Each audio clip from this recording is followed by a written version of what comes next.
Assalamualaikum warahmatullahi wabarakatuh.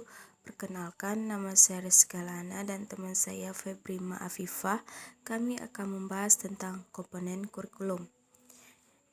Kompetensi yang diharapkan dalam komponen kurikulum. Yang pertama, memahami tentang landasan komponen-komponen pengembangan kurikulum. Yang kedua, mengidentifikasi komponen-komponen pengembangan kurikulum dalam perencanaan program pembelajaran dan pendidikan. Ketiga, menganalisis komponen-komponen pengembangan kurikulum yang perlu dijadikan dasar pertimbangan dalam menyusun program pembelajaran dan pendidikan. Kurikulum merupakan suatu sistem yang memiliki komponen-komponen tertentu. Sebagai suatu sistem, setiap komponen harus saling berkaitan satu sama lain. Ada 4 komponen, yaitu yang pertama tujuan atau target, yang kedua isi atau bahan ajar, yang ketiga metode atau proses pembelajaran, dan yang keempat evaluasi. Dalam komponen tujuan terdapat 3 poin. Yang pertama, komponen tujuan berhubungan dengan arah atau hasil yang diharapkan. Yang kedua, dalam skala makro, rumusan tujuan kurikulum erat kaitannya dengan filsafat atau sistem nilai yang dianut masyarakat. Yang ketiga, dalam skala mikro, tujuan kurikulum berhubungan dengan misi dan visi sekolah serta tujuan-tujuan yang lebih sempit seperti tujuan setiap mata pelajaran dan tujuan-tujuan proses pembelajaran. Dalam komponen tujuan terdapat 4 hierarki tujuan. Yang pertama, tujuan pendidikan nasional, yang kedua, tujuan institusional, yang ketiga, tujuan kurikuler, dan yang keempat, tujuan instruksional.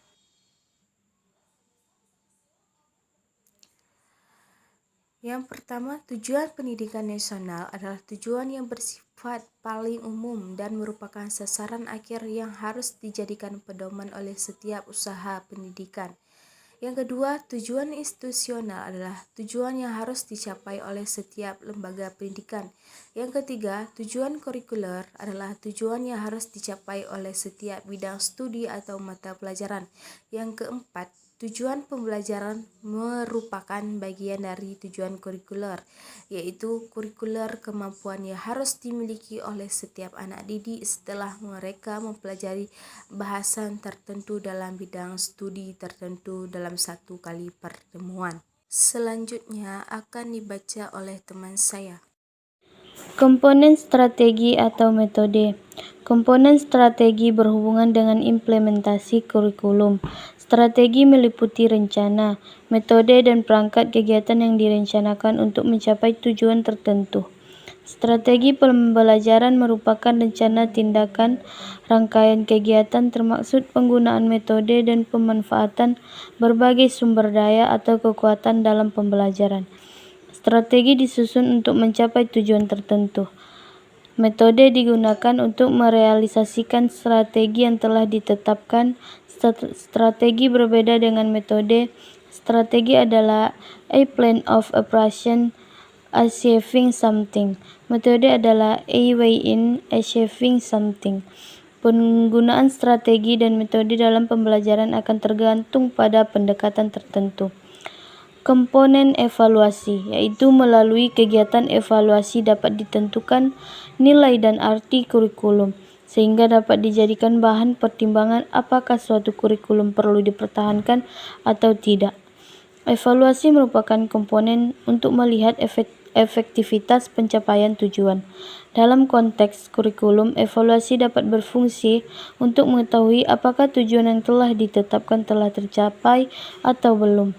Evaluasi sebagai alat untuk melihat keberhasilan pencapaian tujuan dapat dikelompokkan ke dalam 2 jenis, yaitu tes. Tes yang digunakan untuk mengukur kemampuan siswa dalam aspek kognitif atau tingkat penguasaan materi pembelajaran. Tes harus memiliki 2 kriteria, yaitu kriteria validitas dan reliabilitas. Tes hasil belajar dapat dibedakan menjadi tes kelompok dan tes individual. Non-tes adalah alat evaluasi yang biasanya digunakan untuk menilai aspek tingkah laku termasuk sikap, minat, dan motivasi. Jenis-jenis non-tes. 1. Observasi, wawancara, studi kasus, skala sikap. Sekian presentasi kami.